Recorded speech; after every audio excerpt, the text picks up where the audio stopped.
Now, the smoking bans across the UK have brought cleaner air in pubs and restaurants, and there's already evidence our health is improving. But there's been one unwelcome consequence: a huge increase in smoking-related litter on Britain's streets. The Keep Britain Tidy campaign says that since last July, the amount of rubbish scattered around has gone up by 43%. It's costing £500 million to keep our streets clean, and that's the equivalent of £25 per household in council tax.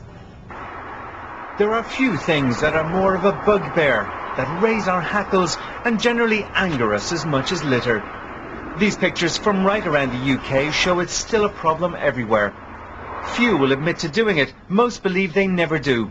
But now there's a new factor in the battle against litter: the smoking ban.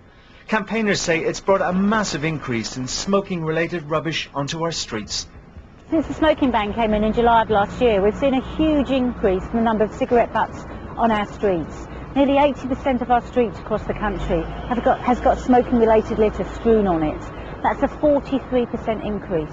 Our society has changed. We have more fast food outlets. We eat outdoors much more than we used to. Food on the go litter is also something that's increased quite dramatically over recent years.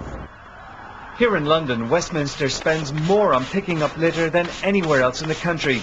As the cigarette ban has pushed smokers outside and we continue our love affair with fast food, the rubbish has piled up. It's a massive problem, probably the biggest problem of its kind anywhere in Europe. We have millions of people visiting every year, up to 1 million people in Westminster every day of the week, and all these people together manage to generate in excess of 20,000 tonnes of litter a year. Huge quantity, probably enough to fill Trafalgar Square to the height of Nelson's Column.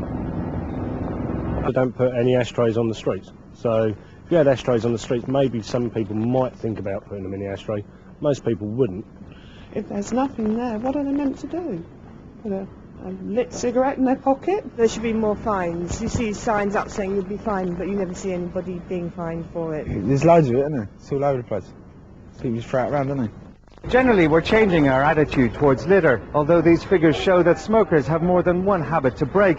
Councils say they are winning the war against it, but it's coming at a huge cost. Councils spend £500 million a year picking up litter, and if a minority of litter louts change their ways, our streets would be cleaner and our council tax bills lower. But councils are working really hard to discourage people from throwing litter. They're issuing more fines than ever, in some cases up to £80. In Belfast, a litter warden hands out more fines to people who've dropped their cigarette butts on the ground. Tough action, but it might be what's needed to make us kick our litter habit in all its forms. Keith Doyle, BBC News. Well, have you noticed the amount of rubbish increase in your area since the smoking ban? Do let us know. If you'd like to get in touch with your views, you can phone us, the number on the screen now.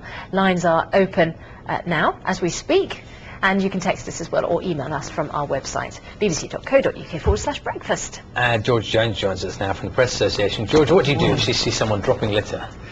Well, as a concerned citizen, you ought to say something, but I usually sort of make sure I can run quickly. That's the thing, isn't it? You should just do a little cough. We're here to talk about the papers.